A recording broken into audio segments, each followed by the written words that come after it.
Hanjo, ladies and gentlemen. Oh, how's everybody doing today? That's one of my least favorite questions. How am I supposed to know? I'm just one guy. How are you doing today? I'm doing all right. Today the air is perfection. It is October 11th, 2023, I believe. And this is one of those air quality days. Well, the air quality is not great. There's we got a lot of construction and stuff going on, so I'm still wheezy and all that. Wheezy! But, you know, as far as the temperature, it is like cool water right now. You know, there's enough humidity in there to be refreshing. And it is probably, I don't know, I should have looked at the temperature before I left. It might be like 60 degrees. Maybe upper 50s. So I got my mesh on, but it's over my Peter Steele mechanic suit. Now I'm kind of cheating a little because I got to go out soon. But yeah, I didn't want to take off my cheapo Amazon Carhartt work pants, so I just threw the mechanic suit. You don't need to know all this. What am I talking now? I asked you how you're doing. You're a little less optimistic now about what there is to talk about. But ooh, what do we have here? What do we have here? These are the things you love. That's why you don't tailgate, because you could run into that. Gotta leave a little space. Space in this world. And the cooler the air outside, the happier the V-twin seems to be. I actually had something I wanted to talk about, and I'll tell you what, just evaporated. It evaporated.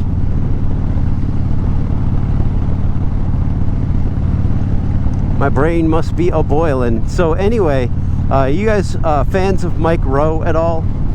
You know Mike Rowe? He did Dirty Jobs for a long time, and where he did unspeakable things just to demonstrate what, you know, what some people either have to or just are brought up doing for a living that the rest of us may not care too much for.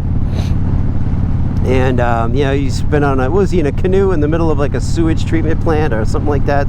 He's done a lot of stuff that I won't even mention. But anyway, he's got a new, I don't even know if it's new. It's new to me. Somebody's got to do it. It's a new series, and you can find it on YouTube. And all the commercials are edited out. I don't know about all the commercials. There are no television commercials. You might get a little bit of YouTube adage or whatever, addery. What do we have here? Hello, everybody. Well, hello. Anyhow, yeah, so the last episode I saw, I was avoiding it because it had raw chicken on the thumbnail. And I'm like, the only reason I didn't click on it was because of the raw chicken on the thumbnail. And I don't know why that guy was coming in my lane. But, yeah, salmonella. Anyway, yeah, raw chicken. So anyhow, it was not about raw chicken. Well, it's sort of about, it was about, all right, here we go. You guys like chicken nuggets? Do you like eating chicken? Do you like buffalo wings? You know, all that sort of stuff. You know, you like to get a roast chicken for dinner? Well, that's all well and good. But what do you, who he was talking to, I have trouble talking and speaking at the same time. He was speaking with a woman. She owns D'Artagnan, I can't speak French, D'Artagnan. And it's a chicken, oh man, is it? Yeah, what does she do? She supplies chickens to like 4,000 different restaurants, something like that.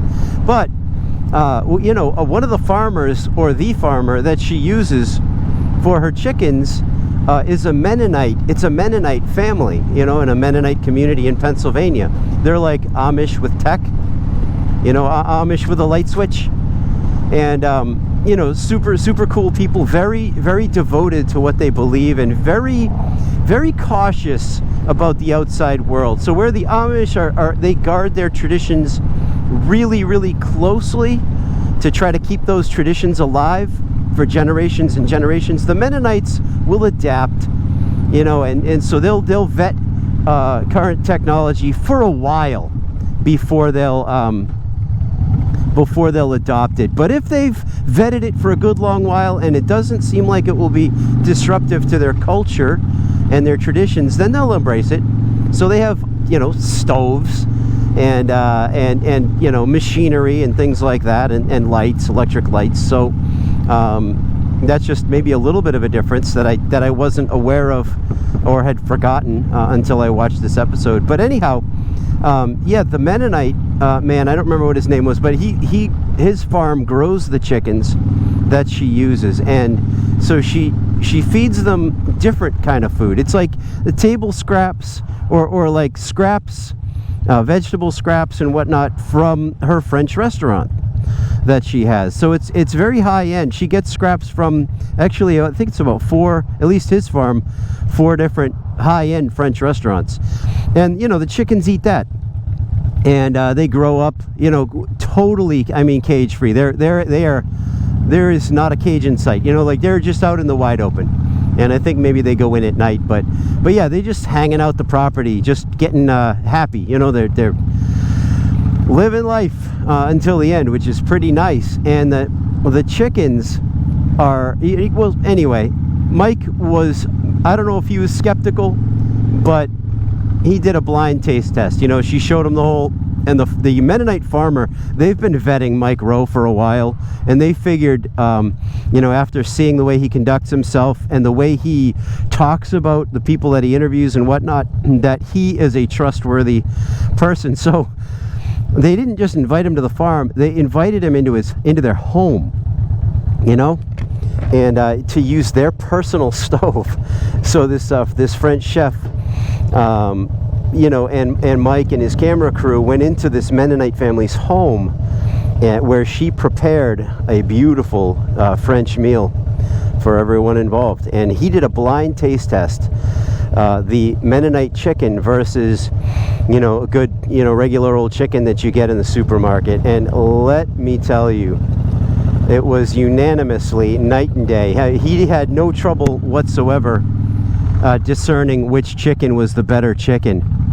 And I mean, it didn't come out of the pack slimy or with any of that weird, you know, that nasty stuff, you know.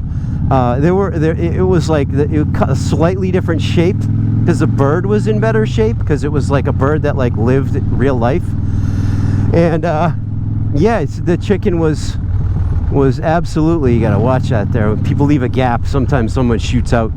Anyhow, yeah, and so short story, the price difference between the supermarket chicken that they bought and the Mennonite chicken, it was like $1 something a pound at the supermarket. The Mennonite chicken was around $7 a pound. All right, yeah, some of you guys are going a little nutty right now in your heads, thinking $7 a pound for chicken. But if you think about it, that's we're talking about such a better quality bird, and you are going to eat that and it's going to be better for your health.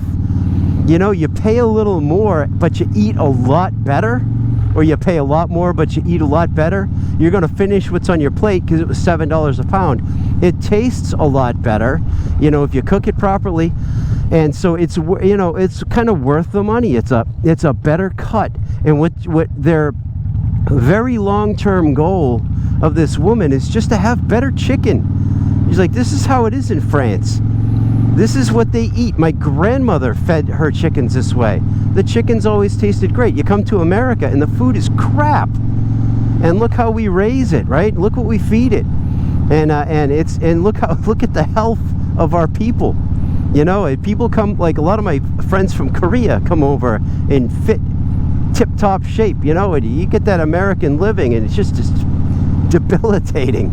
We are debilitating ourselves from birth in this country, the United States. So anyhow, man, I really saw, my wife and I we don't have a range cover or anything in our apartment stove, so we don't cook a lot of meat.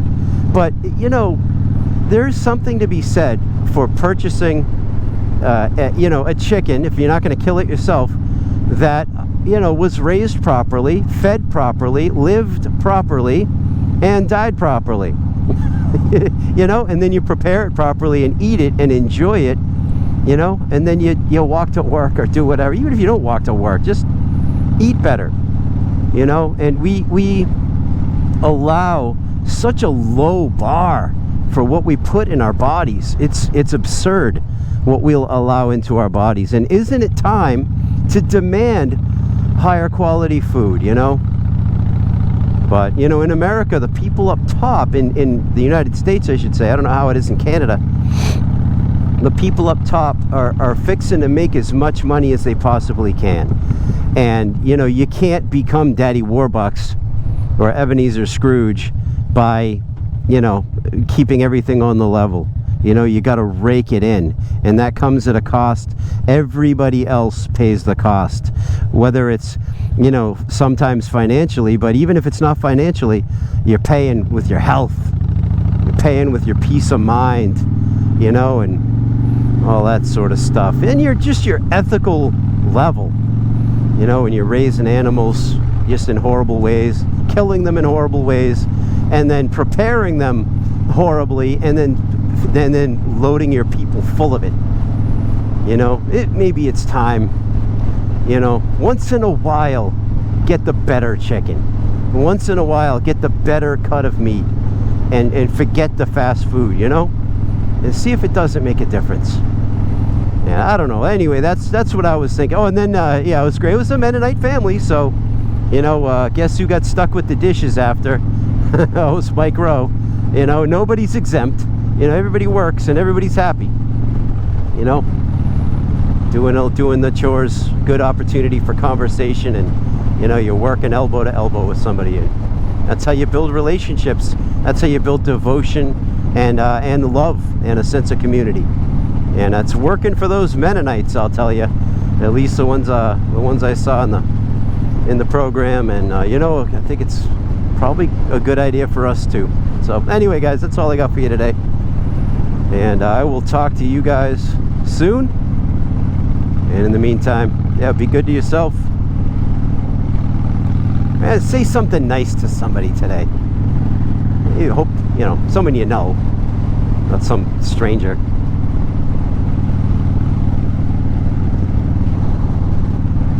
That's if you're weird looking like me. If you're normal looking, you can compliment a stranger and not have them, you know, just, you know, dip down an alley somewhere and out of sight.